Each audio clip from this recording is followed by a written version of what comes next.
pessoal do Terceirão, sejam bem-vindos a mais um programa do Terceirão Mais. Hoje estamos abrindo a Semana de Linguagem com língua portuguesa. Eu sou a Prof. Jaque. Eu sou a Prof. Dai.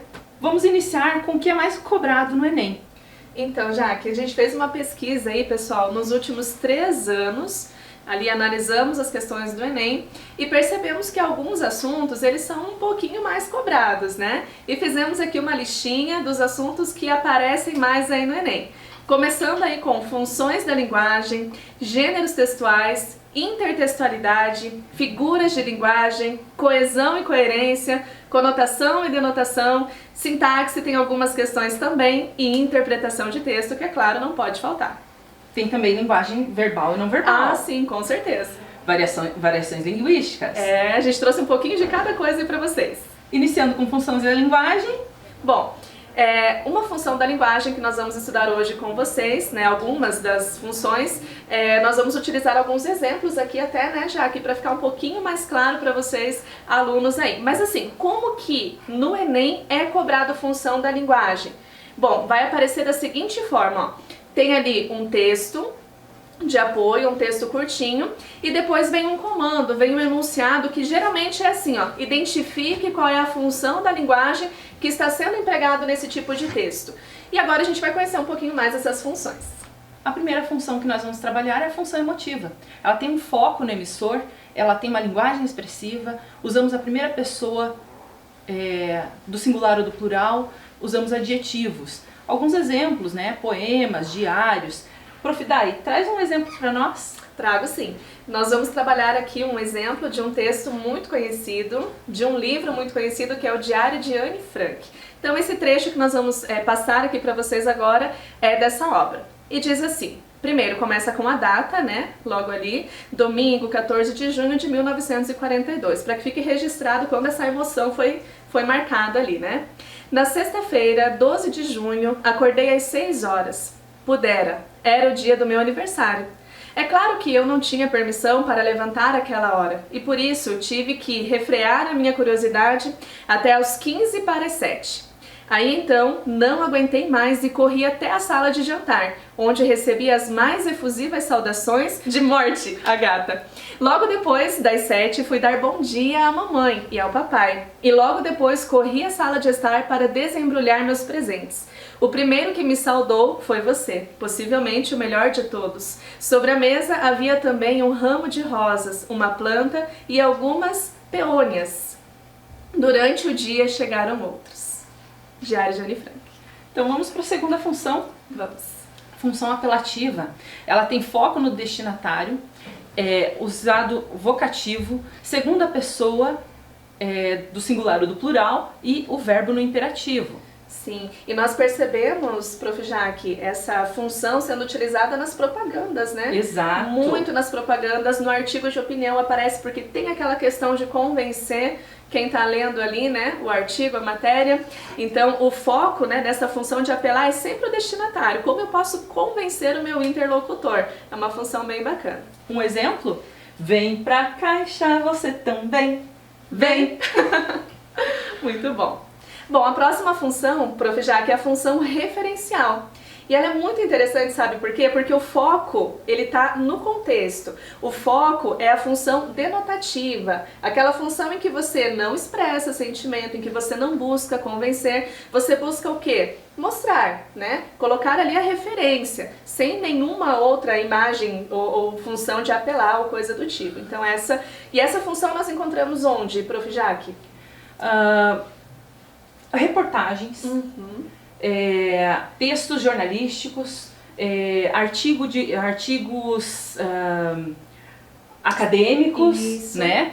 Um exemplo, numa cesta de vime temos um cacho de uvas, uma maçã, uma laranja, uma banana e um morango. Este texto, ele informa o que tem dentro do cesto e ele não abre margem para interpretação, não abre margem para subjetividade, né? Exatamente, nem para emoção, né? Exato. Bacana. A próxima função, Prof. Jaque?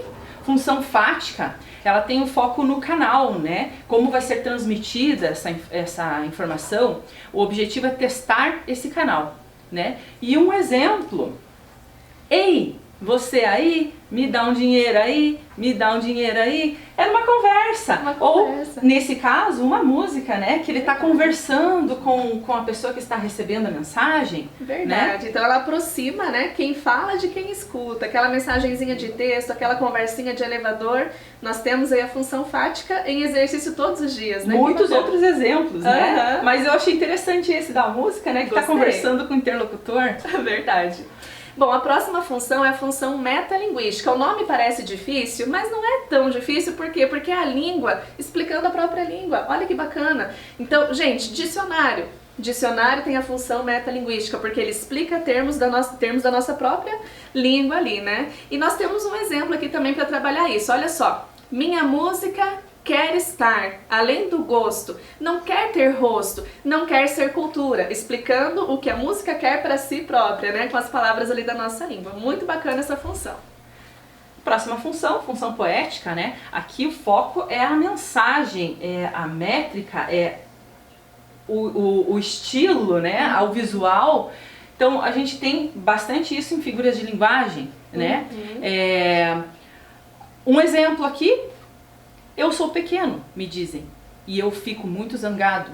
Tenho de olhar todo mundo com o queixo levantado, mas se formiga falasse e me visse lá do chão, ia dizer com certeza, minha nossa, que grandão. Aqui é um pontinho de vista de Pedro Bandeira, né? Ele mistura aqui um pouquinho, né, a função poética junto com a função emotiva, né, que ele traz um pouquinho, mas a que mais chama atenção aqui é a poética. Tem a questão da sonoridade, da rima, né, da escrita em versos. É uma escrita que eu particularmente gosto muito. Também gosto muito. Sim. Então, ok. Mas peraí, isso cai no Enem, prof? Opa, claro que cai. E como que isso acontece? Será? Vamos ver aqui? Olha só, gente, esse exemplo é do Enem de 2019, recente, hein? O último, né? Ano passado. E olha o que foi cobrado. O Instituto de Arte de Chicago disponibilizou para visualização online, compartilhamento ou download, sob licença, né? Tem o nome ali, 44 mil imagens de obra de arte em altíssima resolução, além de livros, estudos e pesquisas sobre a história da arte. Para o historiador da arte, tem o nome dele ali, eu não gosto de pronunciar porque vai que eu erro, né? O sucesso das coleções online de acesso aberto, além de democratizar a arte, vem ajudando a formar um novo público museológico. Grosvenor, acho que é esse o nome dele, acredita que quanto mais pessoas forem expostas à arte online, mais visitas pessoais acontecerão aos museus. A coleção está disponível em 6 categorias: paisagens urbanas, impressionismo, essenciais, arte africana, moda e animais. Também é possível pesquisar pelo nome da obra, estilo, autor ou período. Para navegar pela imagem em alta definição, basta clicar sobre ela e utilizar a ferramenta de zoom. Para fazer o download, disponível para as obras de domínio público, é preciso utilizar a seta localizada do lado inferior direito da imagem. Lembra que nós comentamos que tem sempre uma questãozinha, um texto de apoio pequenininho nas questões do Enem? Então esse é o texto de apoio dessa questão. E qual é a questão? Vamos ver qual é a questão. A função da linguagem que predomina nesse texto se caracteriza por... Qual será a função? Evidenciar a subjetividade da reportagem com base na fala do historiador de arte? Mas será que a reportagem pode ser subjetiva, prof? Nós vimos na função de linguagem que não. Olha a dica aí. Será que é convencer o leitor a fazer o acesso online, levando-o a conhecer as obras de arte? Também não, porque nós vimos na função de linguagem que conativa seria outra função. Exatamente, né? Aquela da propaganda e tal, não me parece uma propaganda isso daí. Vamos ver. Será que é informar sobre o acesso às imagens por meio da descrição do modo de como acessá-las? Deixa assim stand-by, né? É. Qual é a próxima? Estabelecer interlocução com o leitor, ou seja, aquela conversinha? Função fática? Orientando a fazer o download das obras de arte? Não sei, me parece estranho, né? Não parece um diálogo ali, né? Não. Bom, será que então é enaltecer a arte buscando popularizá-la por meio da possibilidade de visualização online? Também não me parece muito interessante. Vamos ficar com uma questão que, pra mim, olha, parece que tá certa. É a correta. Vamos lá, na tela pra vocês, a questão correta, então, é a questão C. Porque a função qual é? Referencial, né? Informar, exato. Isso. Dar uma informação sem nenhuma subjetividade, sem nenhuma informação, nenhuma opinião. Né? Nem convencimento, nem emoção. A questão aqui, ó, informação. Exato. Se você tem interesse, esse é o meio para você acessar, é assim que você faz o download. Então, aqui nós temos a função referencial ou denotativa, né? Muito bacana. Vamos para o próximo assunto? Vamos. Gêneros textuais. Muito legal, eu adoro. Então esteja preparado para encontrar poemas, charges, história em quadrinhos, artigos de opinião, reportagem, entre outros.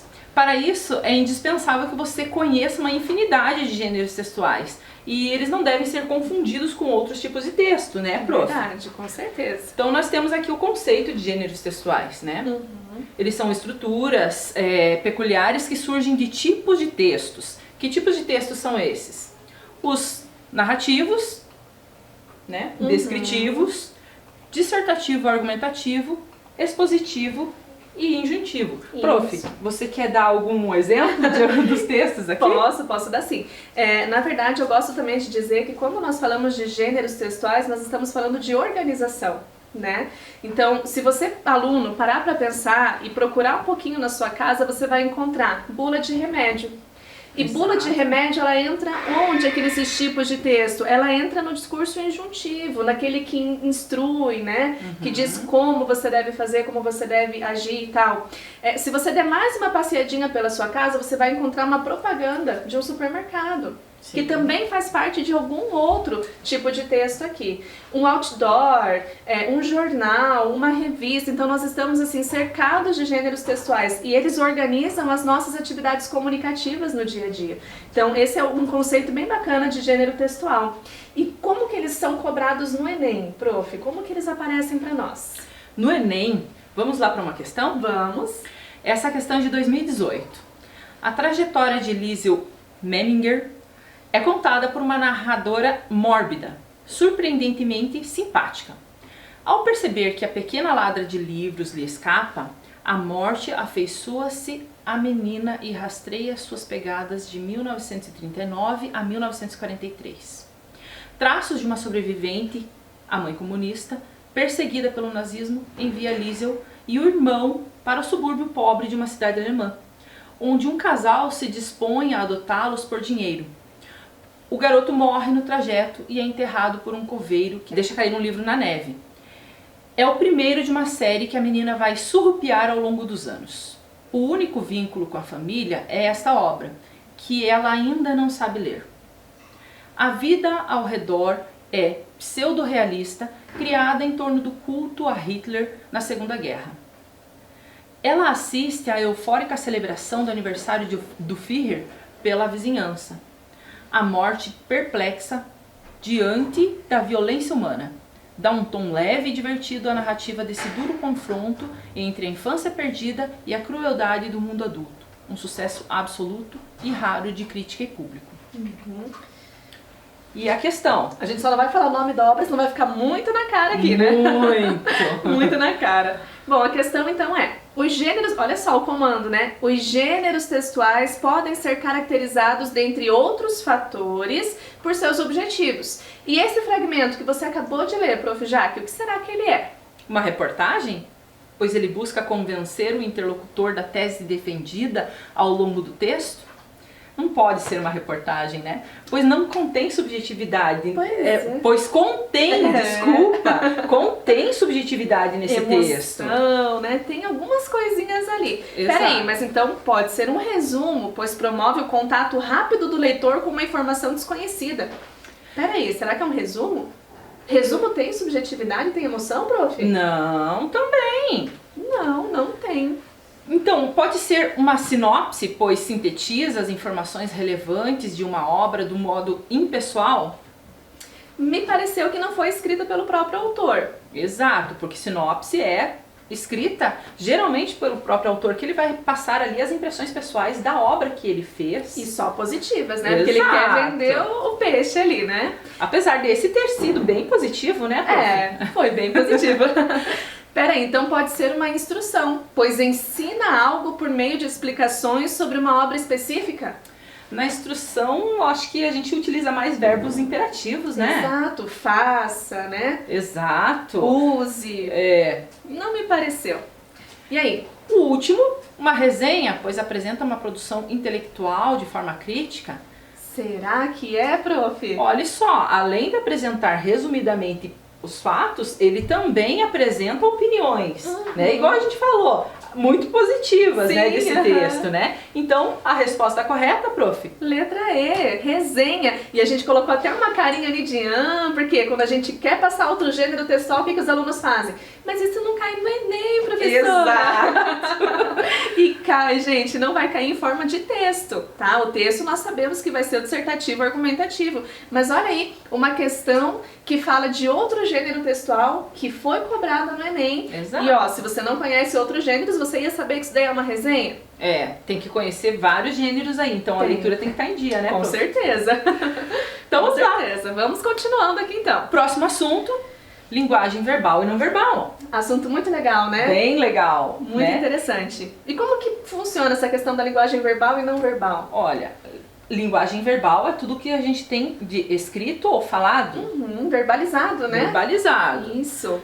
E daí nós temos a não verbal. Não verbal são as imagens, né? Geralmente ali a tirinha é composta de linguagem verbal e não verbal, mas Isso. pode acontecer também de só vir a não verbal. Verdade. E olha que interessante, porque muitas vezes eu gosto de trabalhar com os meus alunos que os sinais, eles são uma linguagem não verbal. Sim. Por exemplo, se eu faço assim, eu sempre uso esse exemplo, se eu faço assim, ó.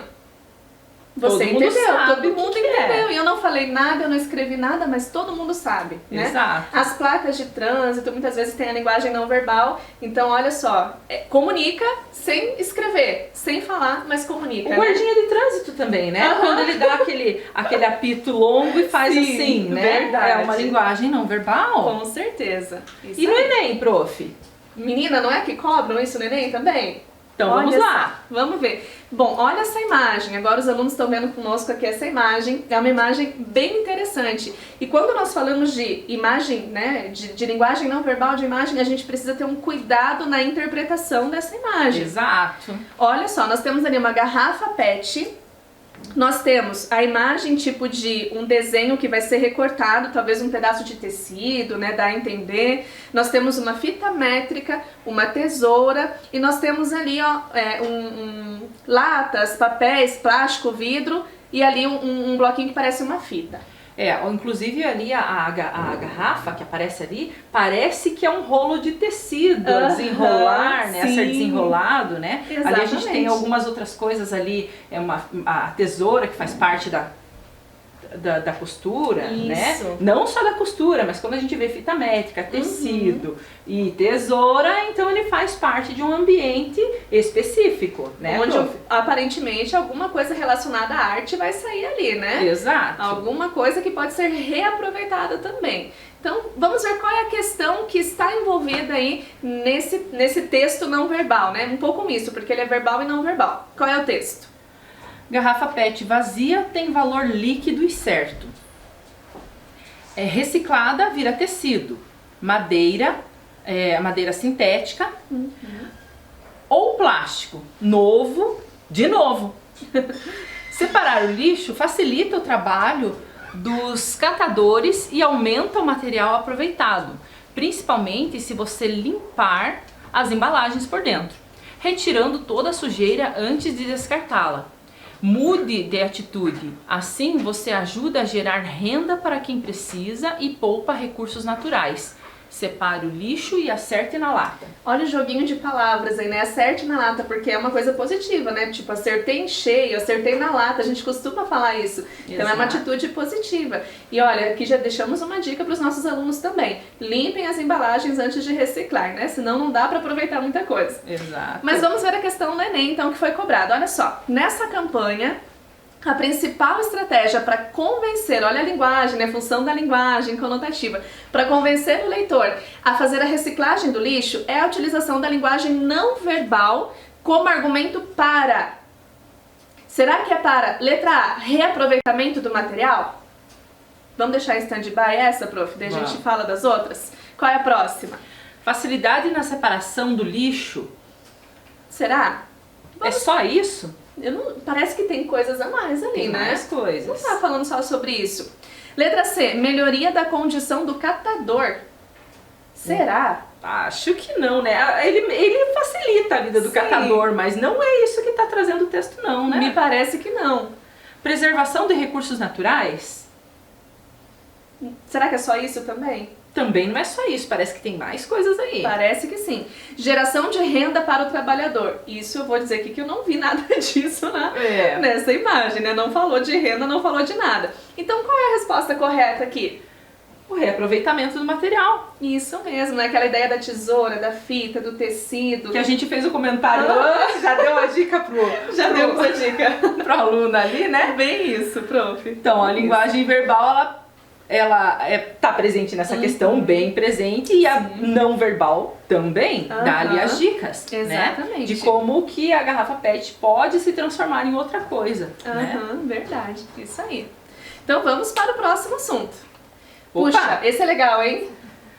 Vamos lá, variedade linguística. Adoro. E como o nosso país é rico em variação linguística, né? Todos, eu acho que em todos os assuntos aqui, todos. Né? A gente tem exemplos aqui dentro do nosso país, do nosso território, para falar de tudo isso. Muito Até bacana. mesmo na nossa cidade, né? Muitas pessoas que vêm de outra, né? Trazem algum vocabulário diferente. Sim. Você fica na dúvida. Ou então nós vamos para outro local, né?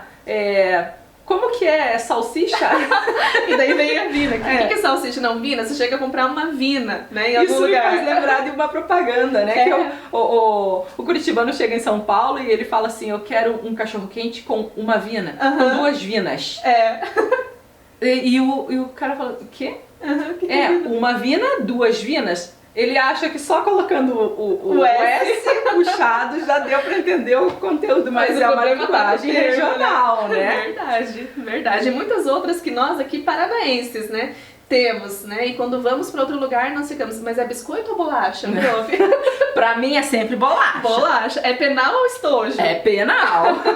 E por aí vai. Então olha que assunto bacana. E é engraçado porque variedades linguísticas, elas se dividem em 2 partes, assim. Nós temos de um lado os dialetos ou socioletos, como são chamados, e do outro lado os registros.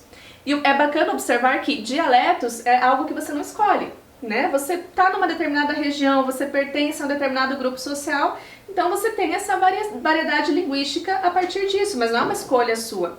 Só que quando nós falamos de registros, daí nós escolhemos, né? Exato. Daí, puxa, nessa situação eu devo me comunicar dessa forma, com essa pessoa eu preciso me comunicar de uma forma diferente. Então acaba que nós escolhemos no registro de que forma nós queremos conduzir ali, né? Sim. Bem interessante. E o que nós temos ali dentro dos dialetos, né, como variação? Nós temos a variação histórica ou a variação do tempo. Por exemplo, como nós escrevíamos farmácia antigamente? Com PH? Com PH. E o você, né, que começou lá com vossa mercê. Vossa mercê. Daí vós me cê, o povo vai abreviando, né? Só ficou a primeira letra e a última, né? Isso. A primeira sílaba e a última, né? Daí foi pra você, agora tá no VC e no celular já é só o C, né? C. E isso a gente usava também quando era pequena. Sim. Você vai lá na farmácia comigo, na farmácia com F. Isso mesmo. Variação histórica. O que mais que nós temos ali? Variação de região. Olha só. Por exemplo, você conhece o que é macaxeira? Olha, eu já ouvi muito, mas eu não sei direitinho o que é macaxeira. É a mesma coisa que aipim? Aipim! Aipim então, é macaxeira. Mandioca. Mandioca. Olha só. Macaxeira, aipim e mandioca. A mesma raiz chamada de 3 formas diferentes. Exato. E o girimum? Você já comeu girimum? Não, isso eu não sei o que é, não. Menina, é abóbora.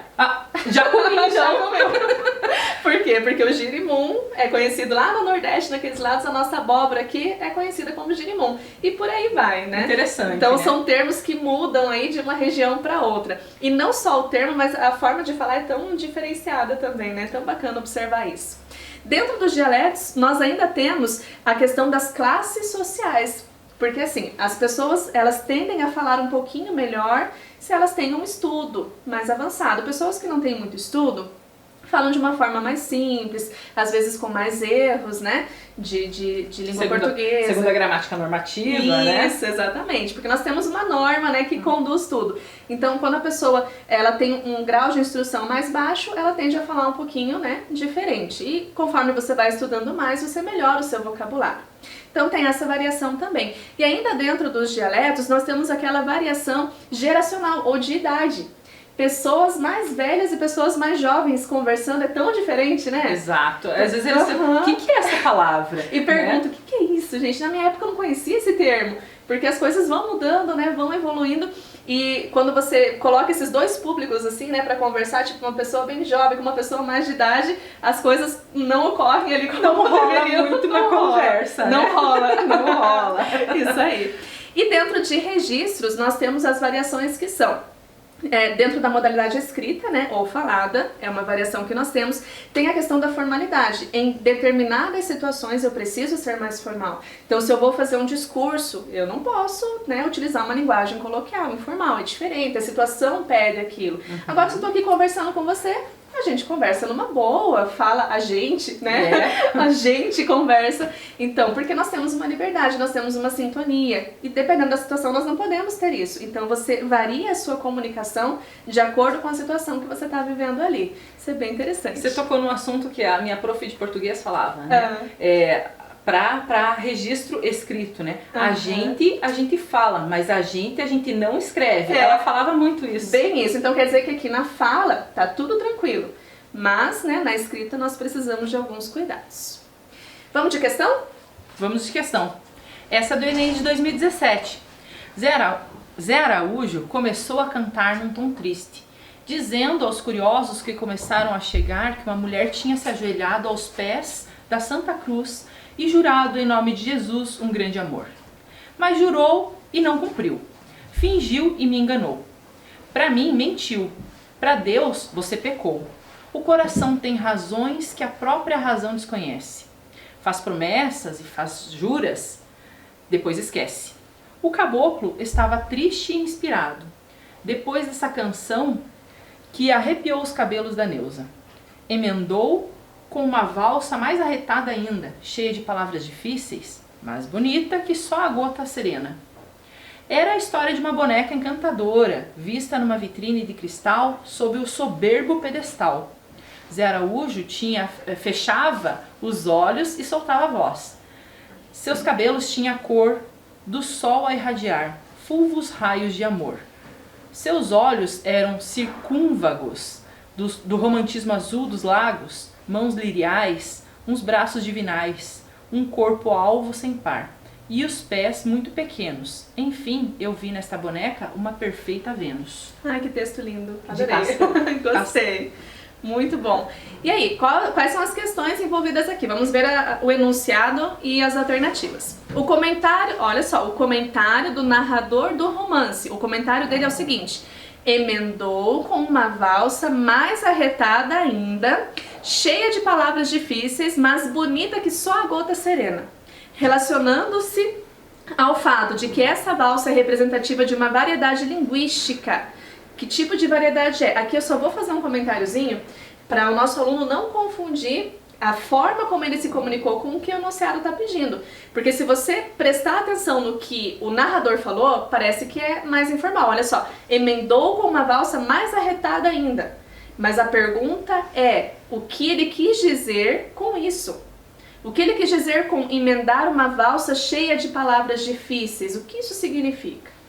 Então vamos lá. A primeira opção, a detentora de grande prestígio social. Será que é essa? Vamos deixar em stand-by. Vamos deixar. Olha só, será que ela especifica, né, é específica da linguagem, da modalidade oral da nossa língua?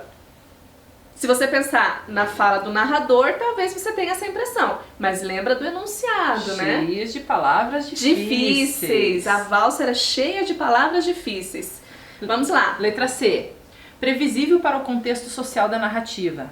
É isso? Não diria isso, porque o contexto social da narrativa era cheio de palavras muito lindas, né? Exato. Como é que é? O coração tem razões que a própria razão desconhece. Ai, que lindo, amei.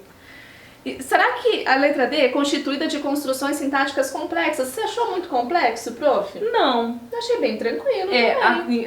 Inclusive aqui há uma forma de confundir, né? Porque palavras difíceis não são construções sintáticas difíceis. Exatamente. Nós não vimos aqui muitas orações subordinadas e coisas e tal, mas deixa isso para outro momento. E aí, a próxima?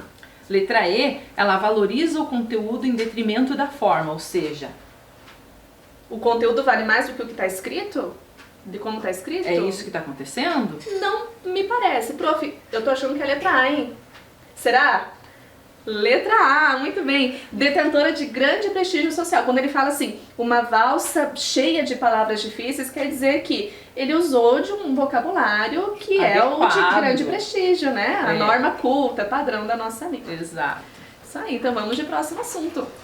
Intertextualidade. Que legal. Olha, eu separei esse texto aqui porque eu achei muito interessante, né? Todo texto é produto de criação coletiva. Ou seja, uma pessoa só pode ser que ela crie, mas outras pessoas recriam aquilo, né? A gente tá vendo aqui uma imagem, né? Sim. O Grito, de Edward Munch, né? E tá sendo reproduzida ali pelo Homer Simpson. Então, olha só, bacana. A intertextualidade, ela é o diálogo entre os textos, né? Então, a referência explícita, direta, né? A explícita pode ser direta, que é uma fonte que se baseia o diálogo e é citada intencionalmente, né? E vai levar o leitor, ao texto original. Ou ela pode ser implícita também, né? Que também é chamada de indireta. É aquele que ele não vai citar a fonte original, né? Vai deixar para o leitor entender, né? Lembrar daquilo que ele já leu ou já viu, né? Então, por isso que é importante a leitura, ter contato com vários tipos de textos, né? E pensando aqui não só nas questões, mas depois a gente vai falar mais, né, num outro momento, sobre a redação também, né? A gente sempre recomenda que o nosso aluno utilize de intertextualidade nas redações, porque ele vai usar as citações. Eu só vou complementar aqui, prof, então quer dizer que com a intertextualidade implícita, eu vou exigir mais do repertório, né? Do aluno, de quem lê. Porque só vai entender a intertextualidade quem tem esse conhecimento de mundo, quem já passou por essa obra, quem conhece. Exatamente. E essa é a parte do leitor, ou seja, de você aluno. Com certeza. Então vamos lá. Eu trouxe aqui, nós trouxemos, né, prof, uma música chamada Monte Castelo. Não sei se todos conhecem, mas é de uma banda chamada Legião Urbana, né? E que aqui é pura intertextualidade. Totalmente. Né? Então, na letra da música, quando fala ainda que eu falasse a língua dos homens e dos anjos, sem amor eu nada seria. Do que nós estamos falando, prof? Será que isso tá na Bíblia? Opa! Será que é 1 Coríntios? 1 Coríntios 13? Então, 13. Olha só, a música é composta por um texto bíblico e por um poema também de Camões, né? Quando ele fala ali, é só o amor que conhece o que é verdade, o amor é bom, o amor é mau, sente inveja ou se envaidece. Aqui ainda a gente está falando de texto bíblico. Sim, aqui ainda tá. Mas no próximo verso, na próxima estrofe, né? Amor é fogo que arde sem se ver. Nossa, isso é clássico. É ferida que dói e não se sente. É um contentamento descontente. É dor que desatina sem doer. Ai, vamos continuando. É um não querer mais que bem querer. É solitário andar por entre a gente. Eu amo esse poema. Eu também amo esse poema. Mas aqui ele intercala o texto bíblico com o poema de Camões. E deu super certo, né? Para falar sobre o amor, né? Eu acho interessantíssimo quando fala aqui. Deixa eu ver se eu acho aqui o trecho, né? É só o amor que conhece o que é verdade. Quando ele fala assim, então veremos face a face, né? Nesse texto bíblico fala que então nós veremos face a face o amor. Deus é amor. E um dia nós o veremos face a face. Isso aí, muito bem. Chega até a arrepiar. Certeza. Então vamos lá. Nós temos alguns tipos de intertextualidade. Temos né? sim. Então aqui é interessante vocês saberem, né? Alusão. O que é a alusão? Ela não aponta diretamente o fato em questão, né? Ela apenas sugere através do texto a intertextualidade. Isso mesmo. Citação, nossa, é o clássico da intertextualidade. Sim. E quando nós falamos de citação, ela pode ser aquela citação direta ou indireta, né? Na direta, você referencia, você coloca quem escreveu, onde foi publicado e não muda nada. Coloca o trecho como ele é. Na indireta, você dá uma reformulada, dá uma parafraseada nas palavras, indica ainda assim a fonte e coloca lá no seu texto. Sim. Nós temos aqui um chamado crossover, que é a aparição ou encontro entre personagens de um texto em outro texto, né? Então esses personagens são de universos fictícios, né? Verdade. E ele aparece lá num texto, eu não consigo lembrar agora, mas eu já vi muitos livros que eu li, opa, mas esse daqui é do livro tal, né? Então às vezes faz referência ao livro, a um outro livro, a um outro personagem, e nós temos esse crossover. Verdade. E muitas outras ali, não sei se a gente vai conseguir falar de todas, né, porque o tempo mas uma que vocês utilizam bastante, que eu acabei de citar, que a gente pode falar um pouquinho mais, é a paráfrase, né? Porque, e ainda eu recomendo, até não sei você, prof, mas eu costumo recomendar para os meus alunos que eles tentem utilizar no texto deles ainda mais a paráfrase, porque às vezes quando você tenta colocar uma citação direta, você esquece alguma palavra, você esquece alguma coisinha, então pode dar errado. Exato. Já na citação indireta, na paráfrase, o que você faz? Você reconstrói com as suas palavras e continua citando a fonte. Então é muito bom, essa técnica é muito boa aí para os nossos textos também. Muitos pontos, né? Muitos pontos. E acho que eu vou falar da paródia, que também é utilizada, muito utilizada, né? Então é uma forma de você reescrever, né? Ou tirando sarro, fazendo uma piadinha às vezes ali com alguma coisa, né? Você vai retomar esse conteúdo de outra forma. Você pode modificar algumas coisas ali, né? E a questão do humor, né? Que tá envolvida ali também. Faz lembrar aquele texto, né? Geralmente é voltado pro humor. Verdade. Né? Mas tem o plágio que não pode deixar de ser citado. O plágio não pode ser feito, hein, gente? Não, gente, isso aí, plágio é uma intertextualidade, mas é a intertextualidade ruim. Negativa. Você não pode fazer. Então vamos para a questão? Vamos. Gente, olha só. Olha isso daí. Quem consegue, será, entender do que está falando, prof? O que nós temos ali? A gente tem um pouco de linguagem não verbal. Tem, muita linguagem não verbal. Olha só, que legal. E o que nós temos ali? No texto original nós não temos linguagem verbal, né? Aqui a gente tem um pouquinho. Olha só. Então, olha só. O trânsito no feriado é sempre um quadro dramático. Do que está se falando aqui? Pois olha só. Na criação desse texto, o chargista Iotti usa criativamente um intertexto, né? Os traços reconstroem uma cena de Guernica, painel de Pablo Picasso, que retrata os horrores e a destruição provocados pelo bombardeio a uma pequena cidade da Espanha. Na charge, publicada no período de carnaval, recebe destaque a figura do carro, elemento introduzido por Iotti no texto. Além dessa figura de linguagem verbal, a linguagem verbal contribui para estabelecer um diálogo entre a obra de Picasso e a charge a ser explorada. E será que esse diálogo, ele ocorre de que forma? Será que é uma referência ao contexto? Trânsito no feriadão, esclarecendo-se o referente tanto do texto de Iotti quanto à obra de Picasso? Vamos ver. Uma referência ao tempo presente, ou seja, com emprego de forma verbal, evidenciando-se a atualidade do tema abordado tanto pelo pintor espanhol quanto pelo chargista brasileiro, é isso? Será que o ali quer dizer alguma coisa? Letra C, um termo pejorativo. Trânsito, reforçando-se a imagem negativa de mundo caótico presente tanto em Guernica quanto na charge. Vamos lá, para a letra D.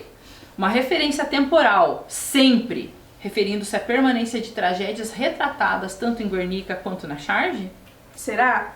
Vamos para a letra E, olha só. Uma expressão polissêmica, quadro dramático. Pensa comigo. Remetendo-se tanto à obra, né, quanto ao contexto do trânsito brasileiro. Será que quadro dramático... Polissemia, gente, como trabalhamos polissemia com os nossos alunos, né? Será que tem a ver esse negócio de polissemia aqui nessa questão? Então vamos lá para a resposta. Vamos! Olha, a resposta é a letra E, ou seja, ele traduz realmente quadro dramático com várias informações dentro de quadro dramático, né? Então aqui tá falando tanto do quadro de Guernica quanto do trânsito brasileiro, realmente. Certeza, essa é a resposta correta. Muito bacana essa questão. Vamos pro próximo assunto? Vamos. E eu acho que ele é bem legal, hein? Olha só. Isso aqui tem tudo a ver com figura de linguagem, né? Tudo a ver, tudo a ver. Tem Menina, tudo a ver com tudo, né? Chorei rios de lágrima com o filme que eu assisti.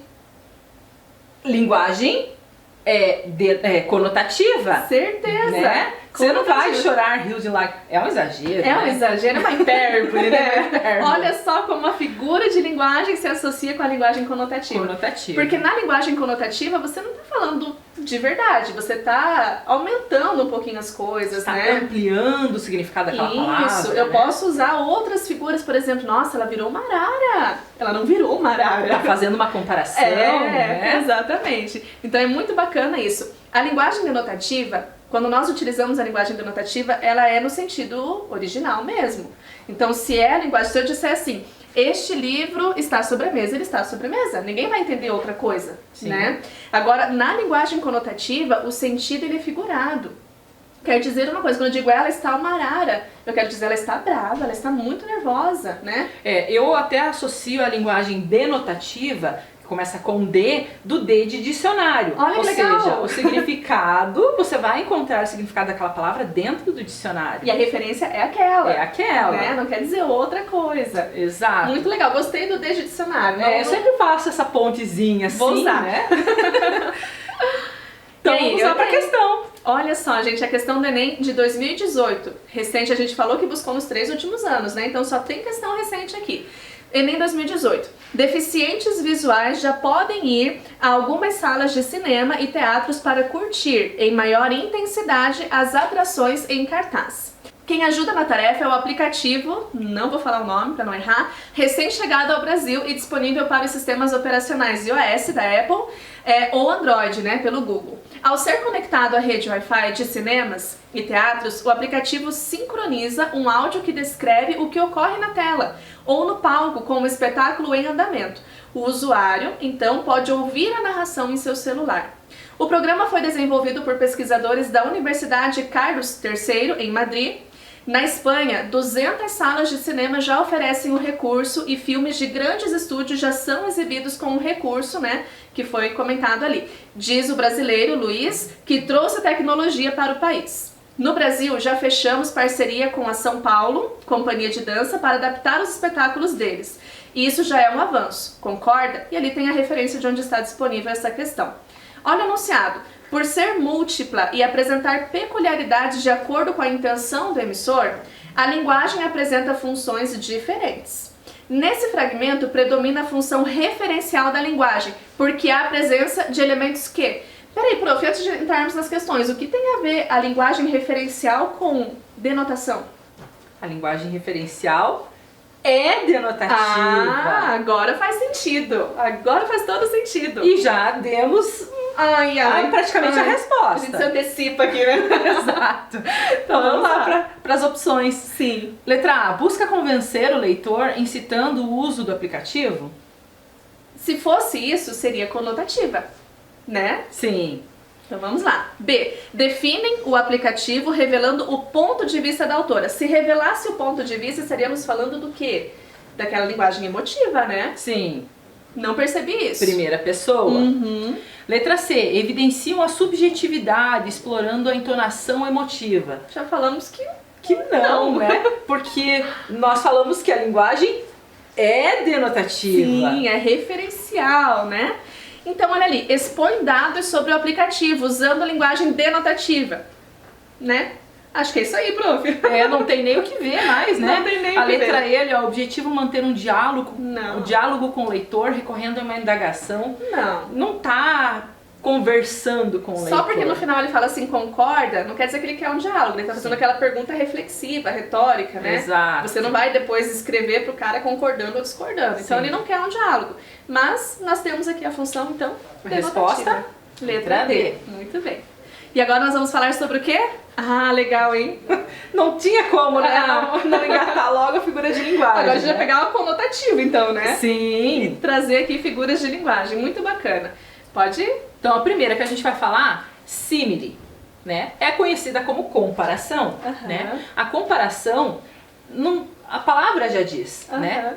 A diferença aqui é que nós usamos um conectivo, né? Então, a chuva caía como lágrimas de um céu entristecido. Então, essa palavrinha como faz toda a diferença da figura de linguagem se tiver que classificar, se tiver que identificar, né? Uma comparação, uma símile. Isso mesmo. Então, tem sempre a palavrinha como ali. Sim. Legal. E a metáfora, ela também é uma comparação. Sim. Só que diferente da símile, né, da comparação, ela é uma comparação que ocorre sem esse conectivo. É uma comparação implícita, né? Então, eu não tenho ali o como aparecendo. Olha o exemplo. Não sei que nuvem trago neste peito que tudo quanto vejo me entristece. Ele não traz uma nuvem, ele tá sentindo como se trouxesse. Como se estivesse pesado, carregado. Mas ele não tem o como. Então aqui nós chamamos essa figura de metáfora, porque é aquela comparação implícita, que fica subentendida. Sim. Vamos lá para a próxima? Catacrese. Catacrese é um tipo também de comparação, só que já foi muito utilizada, né? E ela passou a fazer parte daquele item. Vou dar um exemplo. O braço do sofá, da poltrona, né? Então, não é um braço, mas como não tinha uma palavra apropriada, fazia-se essa comparação. Isso. Só que agora, de tanto ser utilizada, ela já faz parte daquilo. Aquilo é o braço do sofá. A asa da xícara, a perna da cabeça, cabeça de alho, a perna da cadeira, cabeça de alho, bem por aí. Pé de mesa, né? E por aí vai. Isso mesmo. Sinestesia. Gosto muito dessa figura de linguagem porque eu sou muito poética, né? Adoro poesia. Então a sinestesia é aquela figura de linguagem que mistura sensações, né? Olha, sinestesia, sensações. E nessas sensações nós temos os nossos sentidos envolvidos. Sim. Então, eu tô falando de visão com olfato, eu tô falando de audição com tato, né? Com paladar. Olha só o exemplo. Um doce abraço indicava que o pai desculpara. Eu misturei duas coisas aqui, duas sensações. Doce, paladar, e abraço, o tato, né? O toque, o tato. Então aqui eu misturo as sensações. E um lembrete é que essas sensações sempre estão envolvidas com os nossos 5 sentidos. Sim. Né? Vamos lá para a próxima? Metonímia. A metonímia é uma substituição, né? Você pode substituir a obra, a obra pelo autor, né? Exatamente. Eu pensei que eu estava falando errado, mas não, eu estava falando certo mesmo. Li muito Machado de Assis. Você não leu a pessoa, você leu as obras, né? E você costuma comprar Bombril? Sim. Nescau? Sim. Que boa. Sim. Gillette. Gillette. Então, isso é tudo substituição. Isso. Né? A gente substitui a marca, né, o produto pela marca. Exato. Maionese, né? A maionese a gente chamava de Hellmann's. Hoje a gente fala maionese, mas era Hellmann's. Verdade. Não se conhecia outra. Isso né? mesmo. Onomatopeia. Eu vou pedir tua ajuda na onomatopeia.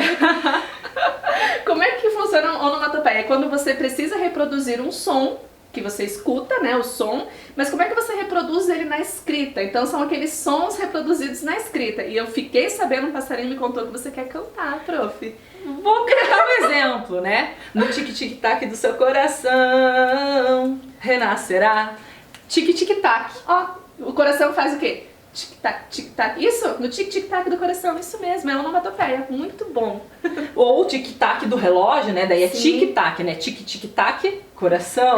Tic-tac, relógio, né? Legal. Tem uma antologia que fala plique-plique-plique, que seria a reprodução do som da agulha, né? Da costura, né? Costura. Tem o tal do toque-toque, né? Nas historinhas, né, de criança, os contos tem o toque-toque. Quem é? Eu lembro muito do exemplo também quando tinha Batman e Robin, né?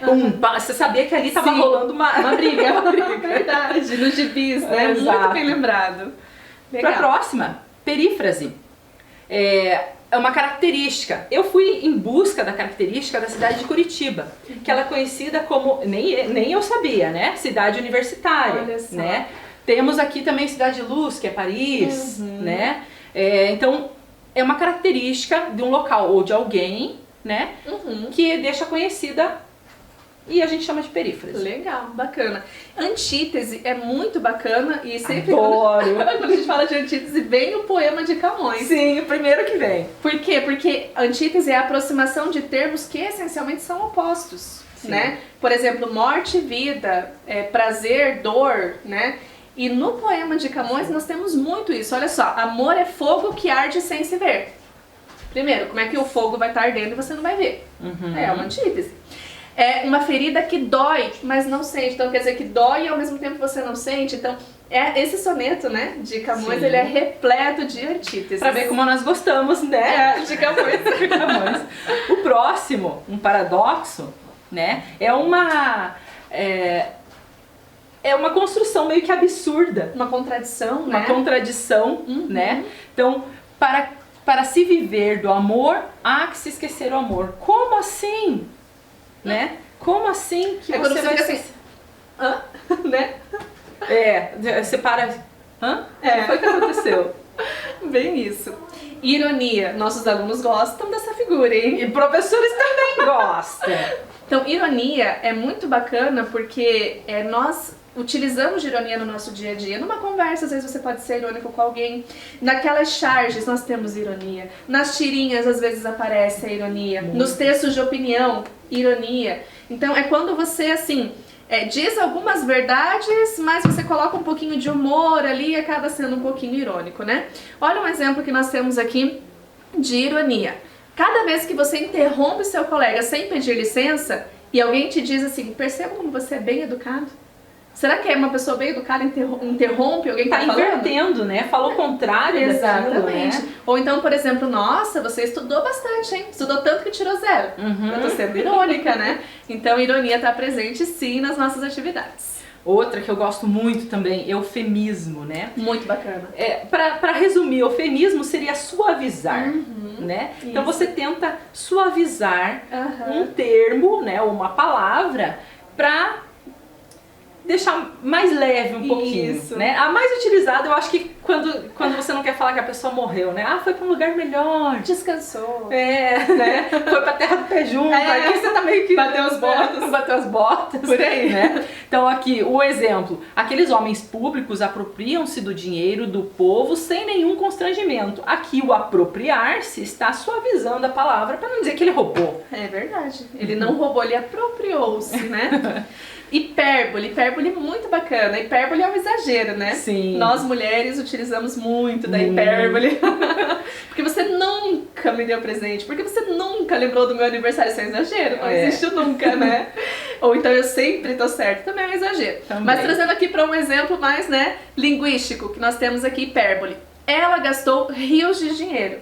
Não existe como gastar rios de dinheiro, é um exagero, para dizer que gastou muito dinheiro, né? Sim. A gradação. A gradação seria uma sequência, né? Você utiliza uma sequência ali, né? O trigo nasceu, cresceu, espigou, amadureceu, colheu-se. Ou seja, aqui tá indo do menor para o maior, mas também dá para ser o inverso, né? Também. Bacana. Prosopopeia, também conhecida como personificação. Muito presente nas fábulas, né? Nos contos, nos contos populares. Então, na personificação, nós temos, assim, a passagem de um sentimento, de algo que é uma característica humana, para um ser inanimado, né?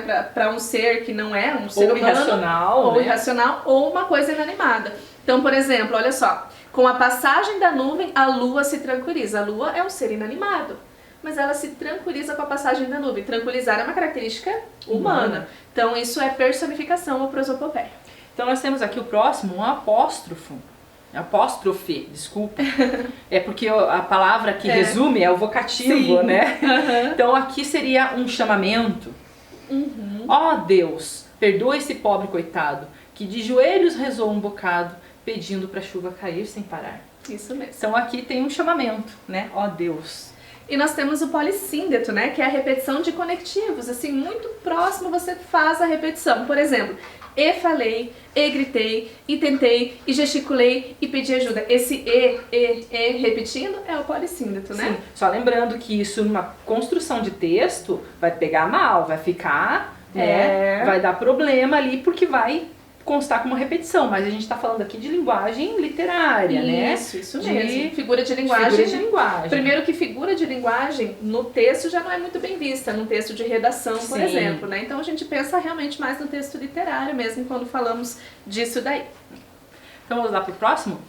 Nós tivemos o polissíndeto, nós temos o assíndeto, né? O a significa ausência ou negação, né? Então aqui seria a ausência do negativo, do conectivo, desculpa.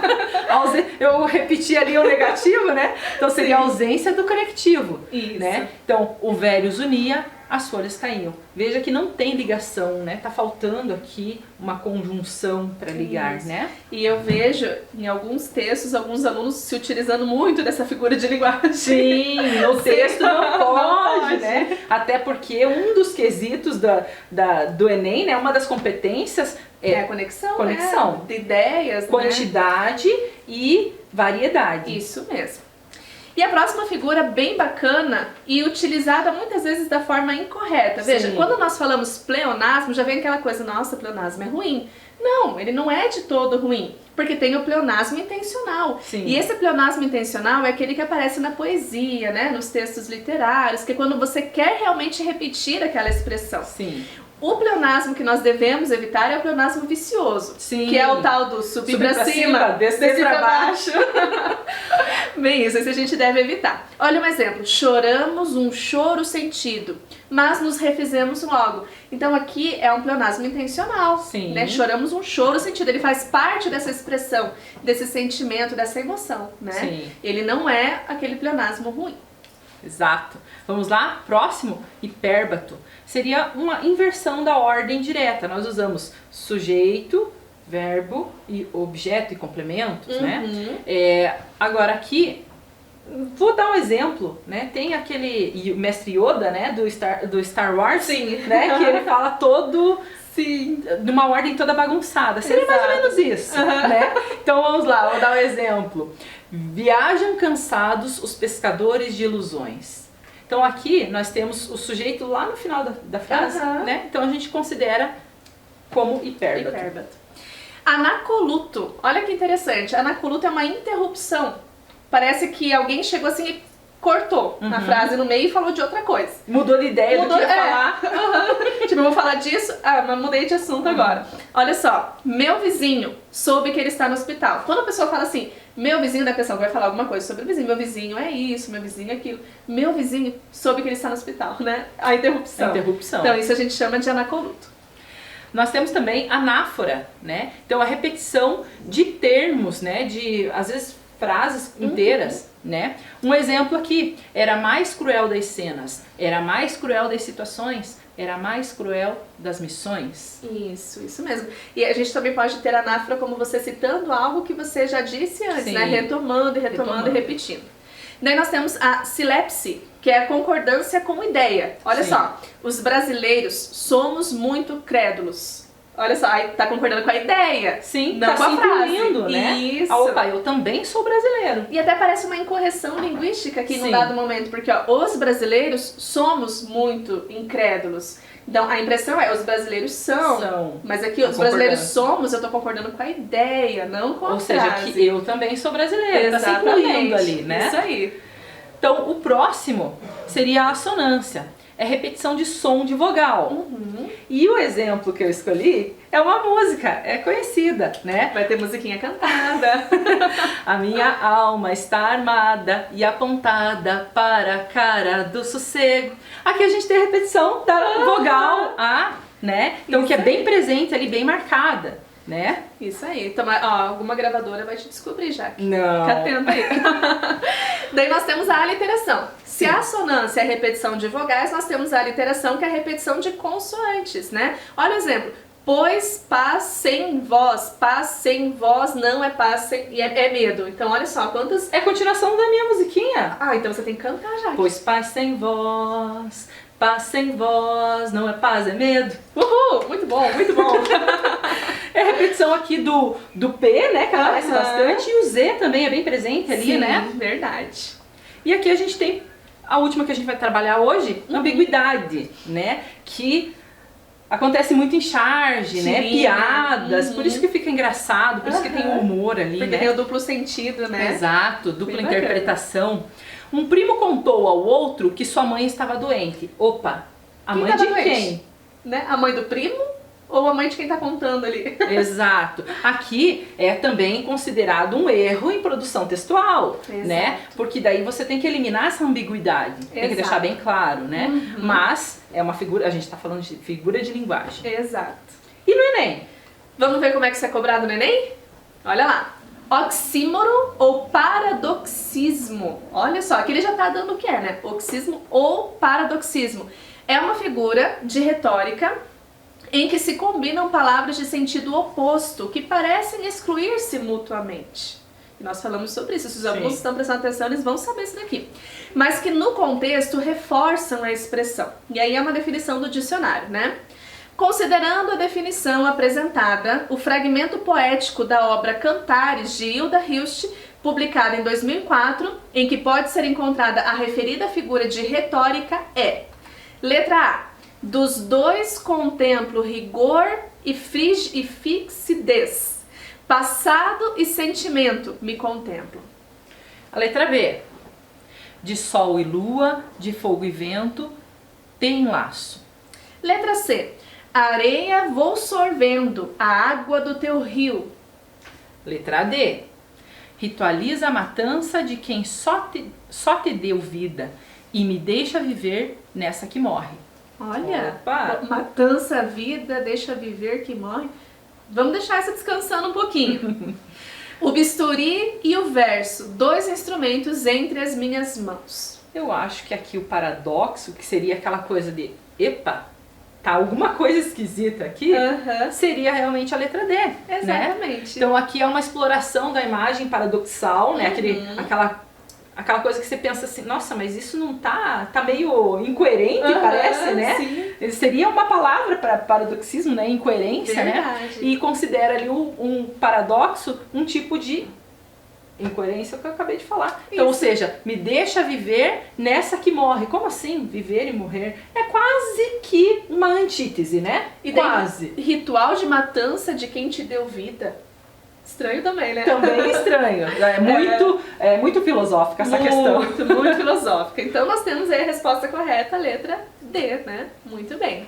Próximo assunto. Muito bacana. Coesão. Como a gente precisa disso, né? Você pensa que é só em redação que cai? Só Não. produção de texto? Não. Não. Então olha só, a coesão é o principal elemento de encadeamento dessas construções. Exato.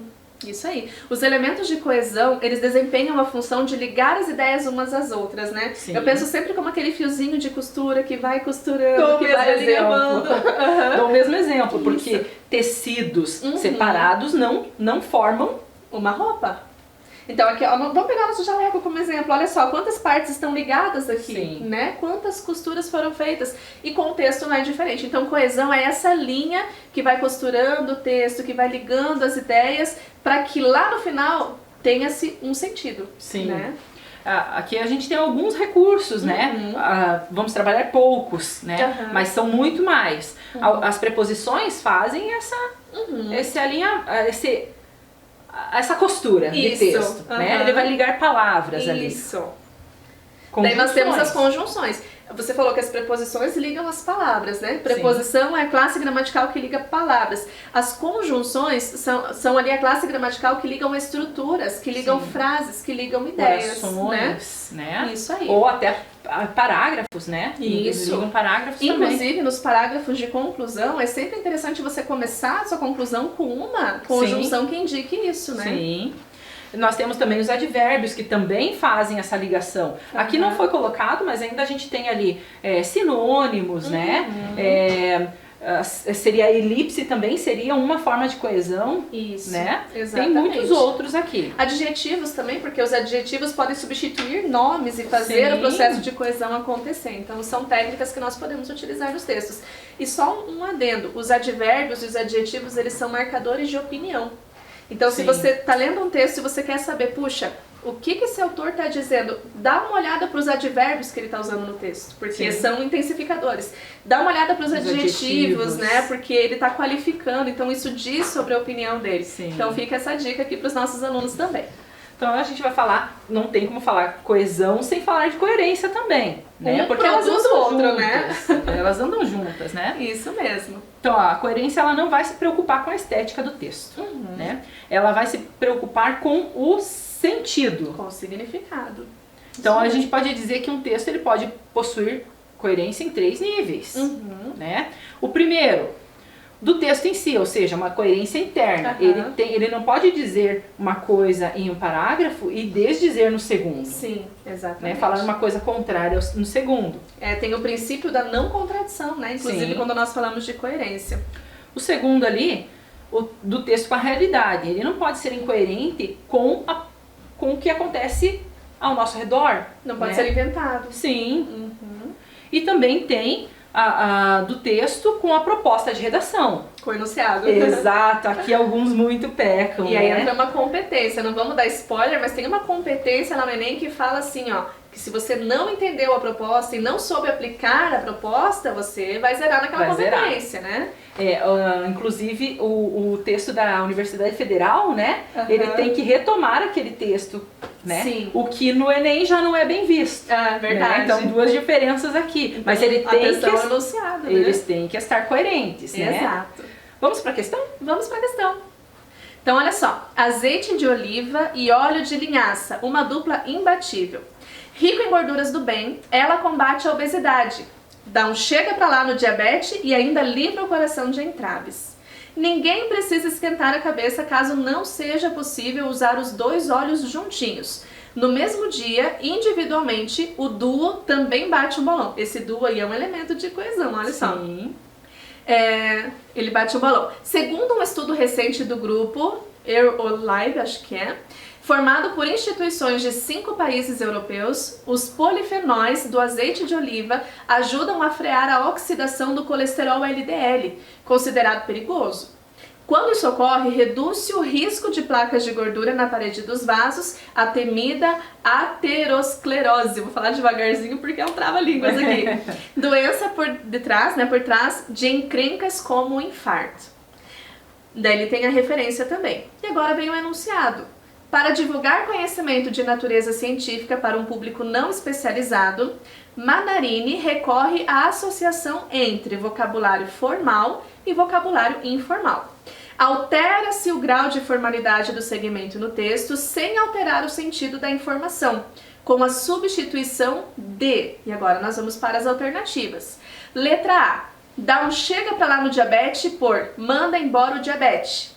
Aqui me parece que as duas estão informais, né? Exatamente. Letra B. Esquentar a cabeça por quebrar a cabeça. Mesma coisa, né? Também. Parece que são duas estruturas informais. Bate um bolão, é um show. As duas também são informais. Também. Letra D. Juntinhos por misturados. Também. Parece, né? Olha só. Por trás de encrencas, letra E, né? Por trás de encrencas, trocando aqui por causadora de problemas. Aqui nós temos uma conexão, uma substituição. Sim, e a ideia mantida, né? Bem formal, né? E a ideia mantida. Exatamente. Então nós temos a resposta correta ali, letra E. Muito bem. E agora a gente vai falar do quê? Gramática. Mas tem alguns alunos que têm medo de gramática, né? Sim. Tem medo. E como que funciona no Enem? Nossa. O texto, ele conecta, ele faz essa digamos assim, não trabalha especial. Vamos trabalhar substantivo, né? Ele não fala assim.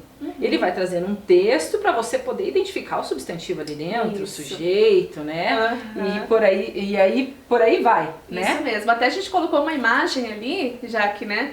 Pensando nisso, porque você olha para aquela imagem e você pensa assim, puxa, isso é uma árvore. Daí depois você olha de novo, não, isso é um cérebro.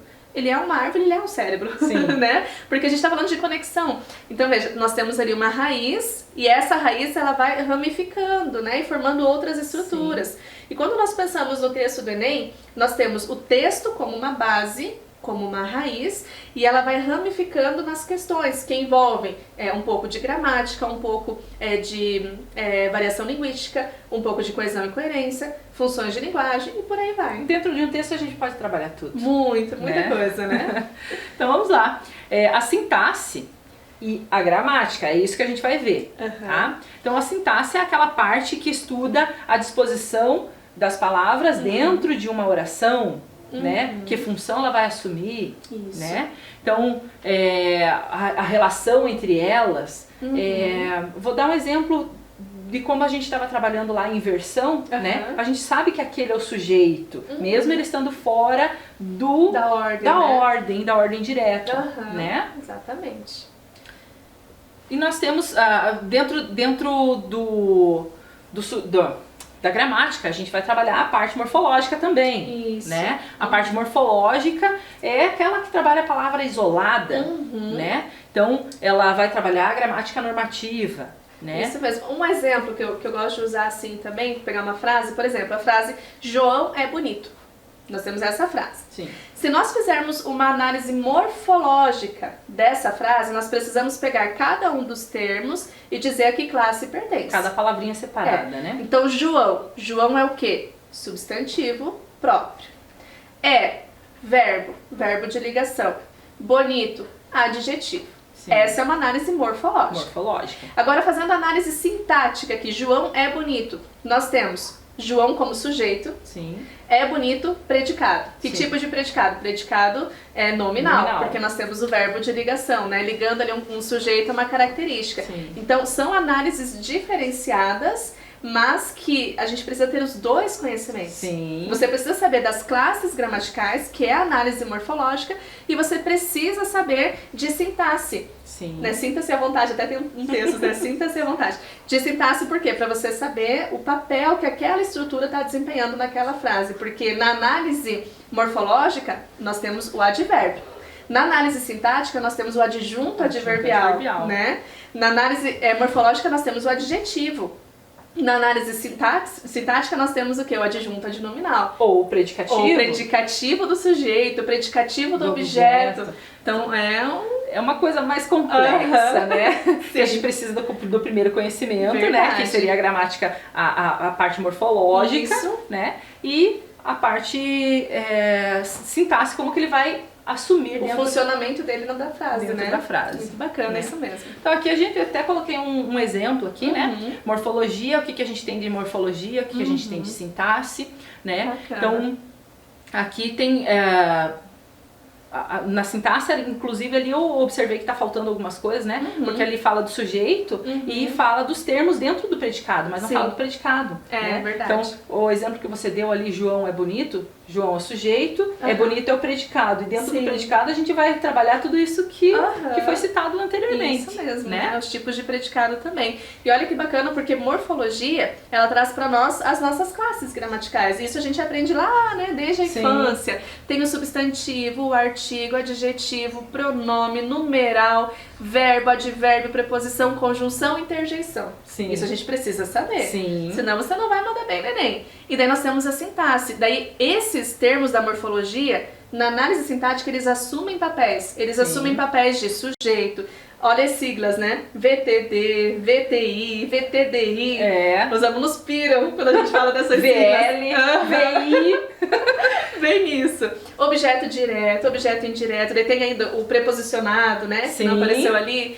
Predicativo, adjuntos, complementos, agente da passiva, aposto. Sim. E por aí vai, né? Vocativo, que não foi colocado ali também. Verdade. Tem muitos, né? Então a nossa gramática ela é riquíssima, né? Sim. Riquíssima em termos. Ela estabelece algumas normas para que nós possamos escrever da forma correta, segundo a gramática. Isso. Né? E tem gente que pensa que isso daí é coisa da língua portuguesa.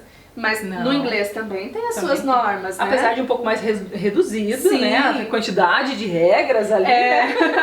Eu costumo dizer assim que a nossa língua ela pode ser mais difícil de aprender, mas é uma língua tão linda. Muito. Né? Tão perfeita. Eu gosto daquele videozinho do Ariano Suassuna, quando ele fala... Quando você vai usar um copo de vidro em inglês, glass de glass, né? Glass de glass. E em português não, né? Um copo. Sim. vidro, outra palavra, né? Verdade.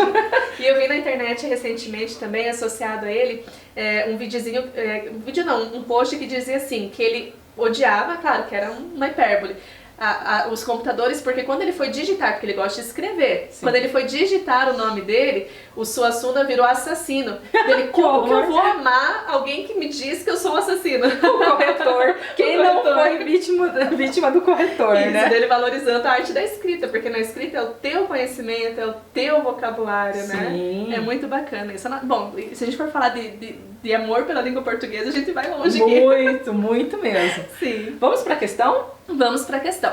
Bom, e no Enem, gente, como que isso aparece? Olha só, Enem 2017. O homem disse, está a chover. E depois, quem é você? Não sou daqui. Anda à procura de comida. Sim, há 4 dias que não comemos. E como sabe que são 4 dias? É um cálculo. Está sozinha. Estou com meu marido e uns companheiros. Quantos são? Olha quanta pontuação, prof. Sim. Quantos são? Ao todo 7. Se estão a pensar em ficar conosco, tirem daí o sentido. Já somos muitos. Só estamos de passagem. Donde vem, estivemos internados desde que a cegueira começou. Assim, a quarentena, olha que atual, né? Uhum. Não serviu de nada. Por que diz isso? Deixaram-nos sair. Houve um incêndio e nesse momento percebemos que os soldados que nos vigiavam tinham desaparecido. E saíram. Sim, os vossos soldados devem ter sido dos últimos a cegar. Toda a gente está cega. Toda a gente, a cidade toda, o país. Um texto de Saramago. Peraí, mas ele é um linguista muito conhecido? Sim. E essa pontuação toda nesse texto? Essa é a questão. Será que ele teve um colapso e começou a escrever errado de repente? Essa é a questão. Olha lá, qual é o enunciado? A cena retrata experiências das personagens em um país atingido por uma epidemia. Opa, olha a atualidade aí. Né? No diálogo, a violação de determinadas regras de pontuação. O que será que isso revela, né? Sim.